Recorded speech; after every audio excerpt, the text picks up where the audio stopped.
BDS വിദ്യാർത്ഥി നിതിൻ രാജിന്റെ മരണത്തിലെ അന്വേഷണ വീഴ്ച ഇന്ന് ഹൈക്കോടതി. കേസിലെ പ്രതിയായ ഡോക്ടർ MK റാമിനെ അറസ്റ്റ് ചെയ്തതിലെ വീഴ്ചയിൽ SIT തലവൻ ഹൈക്കോടതിയിൽ നേരിട്ട് ഹാജരായി വിശദീകരണം നൽകും.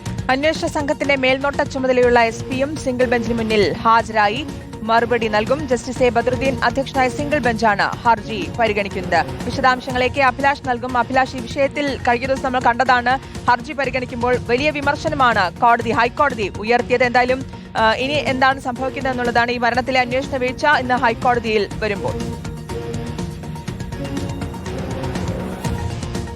ശ്രുതി, റോഷ്നി കഴിഞ്ഞ 3 മാസമായി ഡോക്ടർ റാം ഒളിവിലായിരുന്നു. അതിന് പിന്നാലെയാണ് കഴിഞ്ഞ ദിവസം അദ്ദേഹത്തെ കർണാടകയിലെ കുടകിൽ വെച്ച് അറസ്റ്റ് ചെയ്യുന്ന ഒരു സാഹചര്യം ഉണ്ടായത്.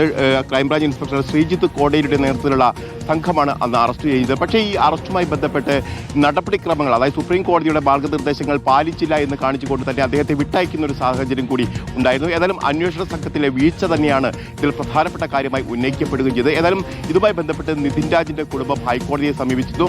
ഇതുമായി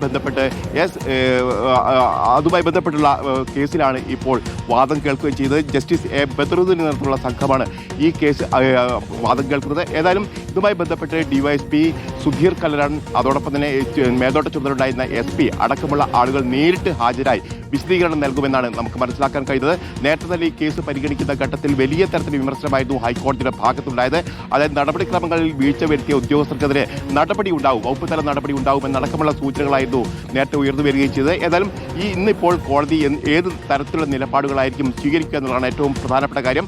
അതോടൊപ്പം തന്നെ SIT വീണ്ടും ഡോക്ടർ റാമിനെ അറസ്റ്റ് ചെയ്ത് ജയിലിലാക്കി എന്നുള്ള കാര്യങ്ങളടക്കം കോടതിയെ അറിയിക്കും. അതുകൊണ്ട് തന്നെ ഈ കേസിന്റെ അന്വേഷണം ഏത് ദിശയിലായിരിക്കും പോവുക എന്നുള്ള കാര്യം വ്യക്തമായി തന്നെ ഹൈക്കോടതി ഇന്ന് പരിശോധിക്കാനുള്ള സാധ്യതയാണ് കാണുകയും ചെയ്തത്. ശരി, AK അഭിലാഷാണ് വിശദാംശങ്ങൾ നൽകിയത്.